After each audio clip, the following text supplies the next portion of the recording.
Au total, cette mobilisation de tous les services de l'État, inédite, permet d'ores et déjà d'obtenir des résultats.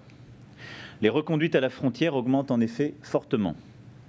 Elles sont aujourd'hui quasiment de 24 000 à date depuis le début de l'année, là où l'année dernière, elles étaient d'à peine 9 800.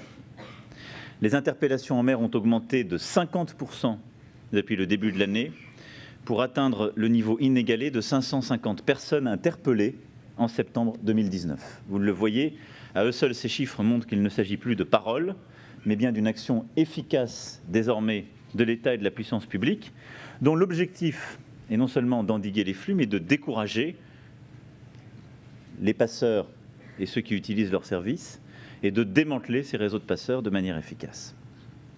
Nous avons voulu, et c'est pour moi une action complémentaire et indissociable, reconstruire notre relation également avec les Comores. C'est le sens de l'accord de coopération d'une ampleur inédite que la France et les Comores ont signé en juillet dernier à Paris. Nous étions avec les ministres et plusieurs élus ici présents à l'Élysée et nous avons formalisé cet accord. Il prévoit un haut niveau de contribution française, 150 millions d'euros, pour travailler sur les moteurs de l'immigration des Comores vers Mayotte, l'éducation, la santé ou l'insertion professionnelle. Cet accord prévoit des engagements également des Comores sur la lutte contre les filières de passeurs et prévoit un renforcement, là aussi inédit, de la coopération pour prévenir et aider au retour.